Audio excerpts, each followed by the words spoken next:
Guys, to prepare mutton dum biryani, the ingredients are as follows. We will be requiring mutton, basmati rice, plain yogurt, cloves, star anise, ginger garlic paste, peppercorn, turmeric, fresh mint, fried onion, green chili, mace, red chili powder, fresh coriander, cumin seed, cardamom, nutmeg, garam masala, saffron or kesar, whatever you called it, cinnamon stick, bay leaves, fresh lime, and salt.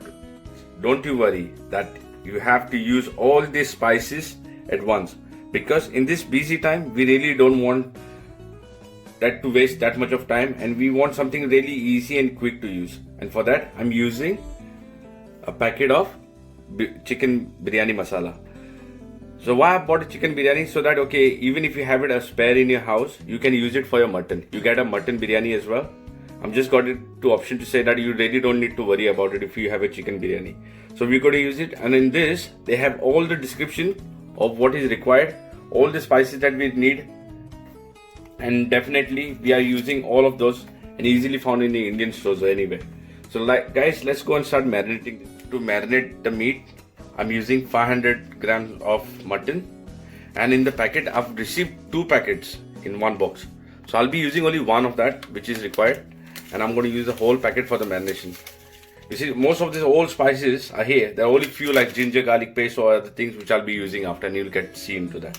Now I'll use about 2 tablespoons of ginger garlic paste, few fresh mint leaves, a fried onion and cap. I'm going to use a half cup of fried onion, freshly chopped coriander,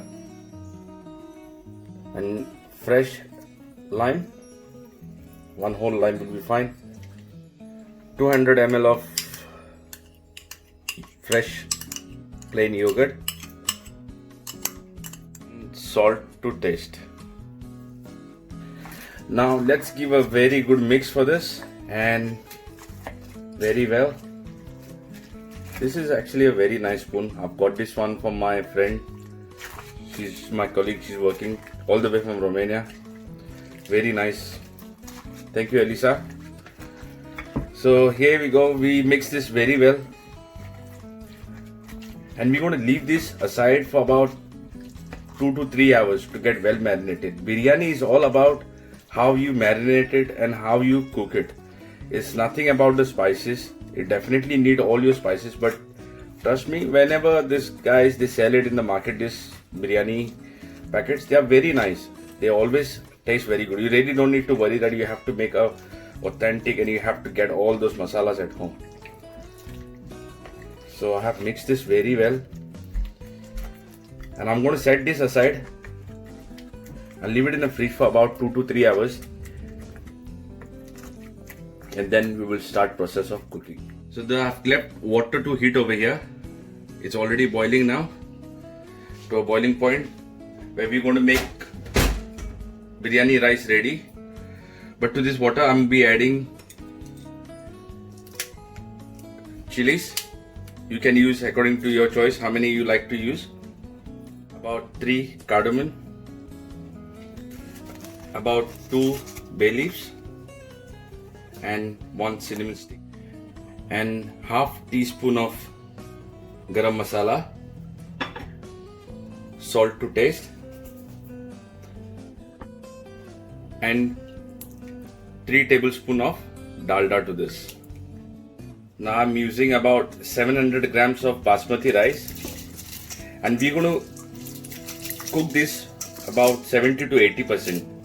Make sure that you wash the rice very well and leave it for soaking for about minimum half an hour to 45 minutes. So this is the mutton which is very well marinated. I let it for about almost 3 hours, and I've got it in a pan.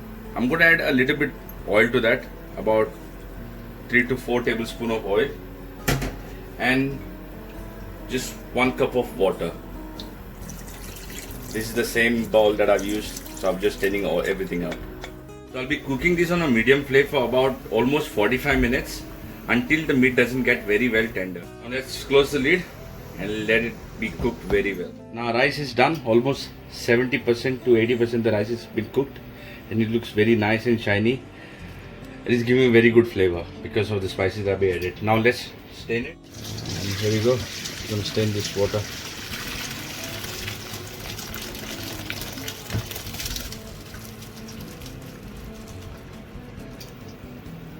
Let's see our meat.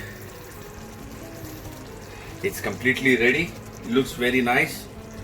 So now we're going to add rice on top of this. Now let's add the rice. Half of the portion of the rice. Let's spread it all around.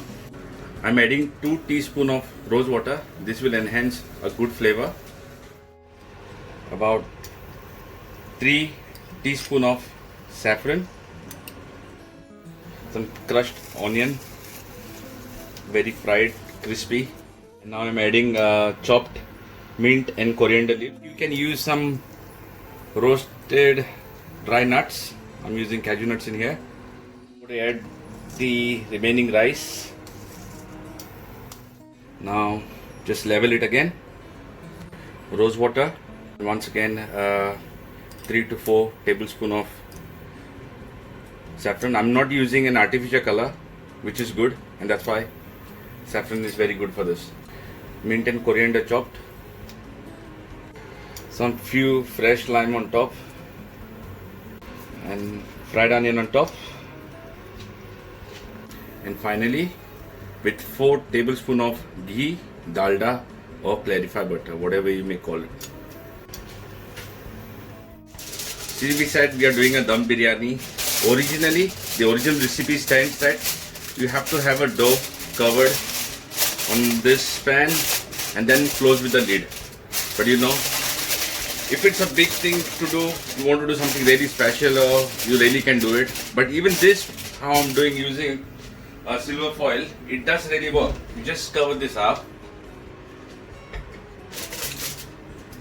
cover the lid, and it's completely sealed.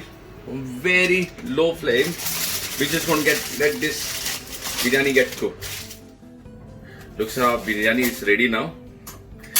It's been like almost 10 minutes after I have put off the flame, and the biryani has come to its point. Make sure when you try to go to the depth, just try to get the rice first up slowly. You see that color? Light yellow, orange. It's going to turn. See that?